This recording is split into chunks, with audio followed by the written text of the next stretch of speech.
Hey guys, welcome back. So if you haven't noticed by now, Dark Knight's metal is pretty much shutting down the whole page, until further notice. But now seriously, everything about this run, man, it's hard to just walk away after reading one issue. Because the main runs and the tie-ins are incredible. But it doesn't just stop there, because things that we see happen in this event also tie in to the history of a lot of these characters and the events that have taken place already in DC Rebirth. And if you guys have been reading Hal Jordan in the Green Lantern Corps, you already know that Rebirth is taking Hal Jordan to the next level, even to the point where he forged his own ring out of his own willpower, which is insane. And the only person who's not impressed by that is probably Dawnbreaker, and we're gonna get to that in a minute. But the way this came about with Hal forging his own ring, it took place shortly after Sinestro had finally won. Oa, which was home of the Green Lanterns, was replaced by Warworld, and the Sinestro Corps had risen to be the supreme force of order in the universe.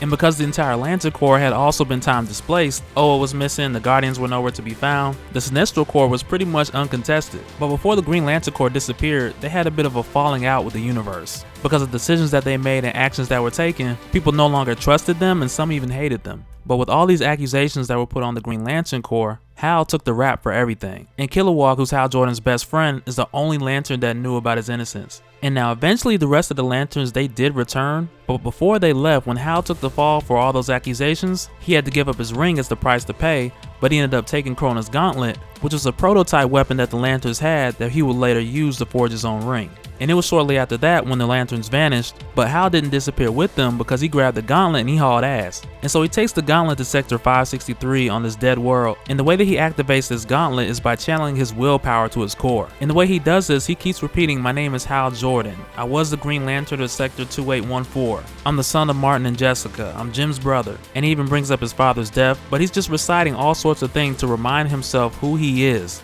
Because when he does this and the gauntlet activates, he starts to get converted into pure will.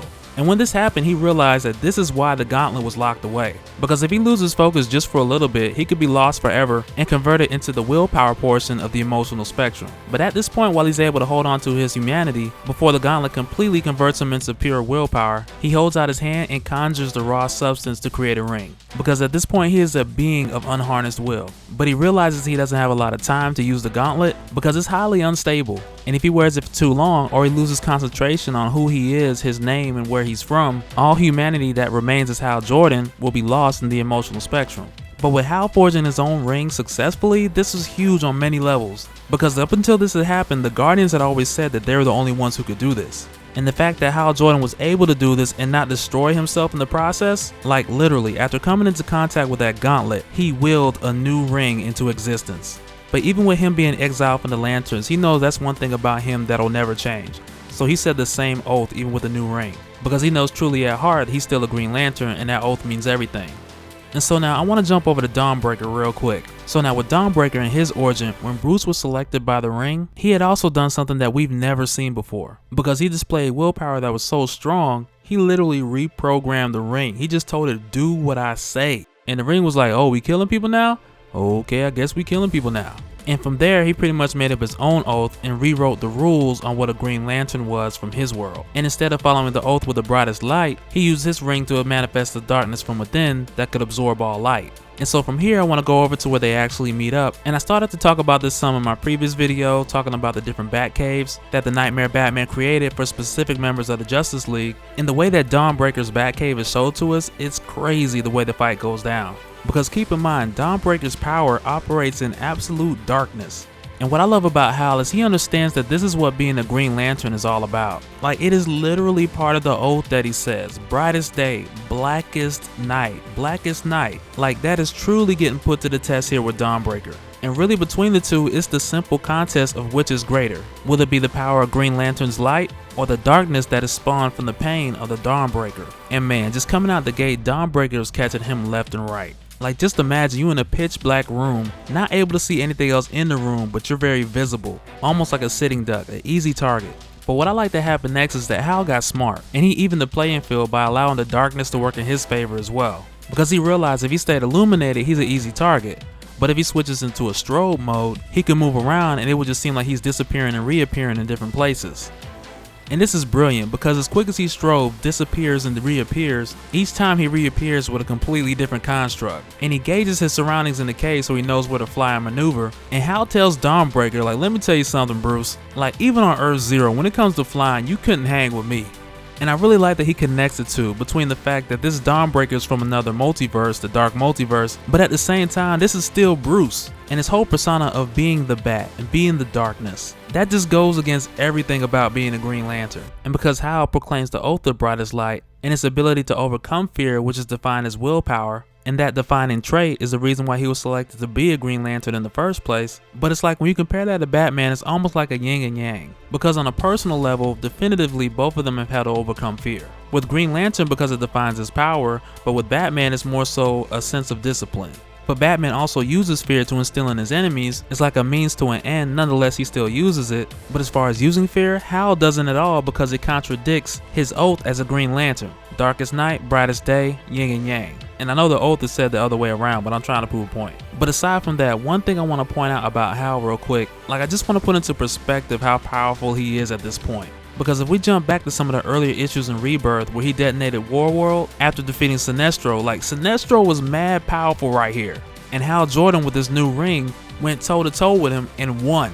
And this Sinestro was not only merged with Parallax, but he was also being amped by a fear engine which took his ring up to 1,000 times its regular power, pretty much having the battery source the size of a planet. And Hal Jordan at the time was going toe to toe with him at this level, which just gives you an idea of how much more powerful he is than your regular Green Lantern. So when he's in the cave with Dawnbreaker, he's like, look, let me show you something.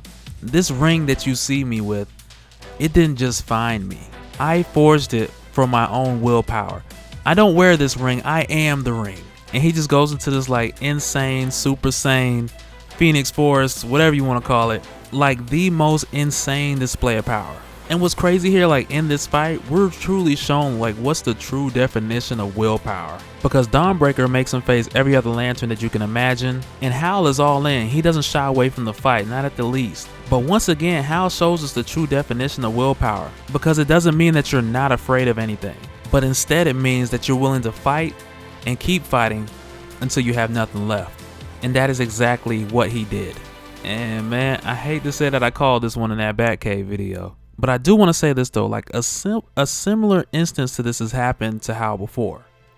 Because back in Sinestro's Law Part 3, when Hal's fighting against the Sinestro Corps, he exerts his willpower in a similar way in order to break out of one of their constructs. But when he does this, he's completely spent. And it's possible that this is the same thing that happened to him going against Dawnbreaker. And now the last time that he did this, it looked like he was nearly about to die. But even with that, the energy that he produced pales in comparison to what he just showed us with Dawnbreaker.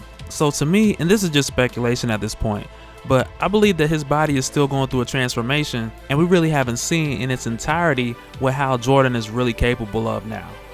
And each time that we've seen this happen since he's forged the ring out of his own will, the power that we've seen on display has gotten greater and greater. But as far as his running with Dawnbreaker, it couldn't have come at a worse time.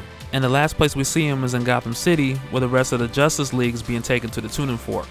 And when we see this, man, it's like we already know the outcome of each and every matchup from the Batcaves. Flash, Wonder Woman, Aquaman, everybody lost. And Barbados showed this to Batman, and it truly scared the mess out of him. So now at this point, we just really gotta wait and see like what is next. Because at this point, it looks like all hope is lost. It almost looks like Batman is giving up. The Justice League has just been owned by the Nightmare Batman. Like, it is just impossible to call. And we could just sit down and make some educated guesses, but at the end of the day, it's really anybody's game at this point. But that'll do it for this one, guys. Let me know your thoughts down in the comments. Tell me your thoughts on the matchup between Dawnbreaker and Green Lantern. And please, if nothing else, somebody please tell me how are these dudes gonna make it out of here. Because the more we see and the more we learn, it's like the worse it looks, man. It's crazy. It's crazy.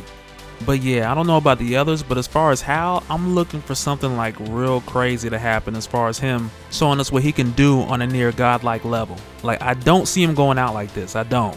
But I'm like super curious to know who you guys going for in this fight. Like, with knowing both origins, Dawnbreaker and your Green Lantern from Rebirth, like which one were you going for? Both of these guys are off the charts in comparison to any of your other Green Lanterns. Like, none of the other Green Lanterns would stand a chance between either one of these guys. But I'm gonna stop ranting and raving. If you enjoyed the video, smash that like button for me. I got plenty of links up so you guys can check out my other videos. And I'll catch you guys on the next one. Alright, later.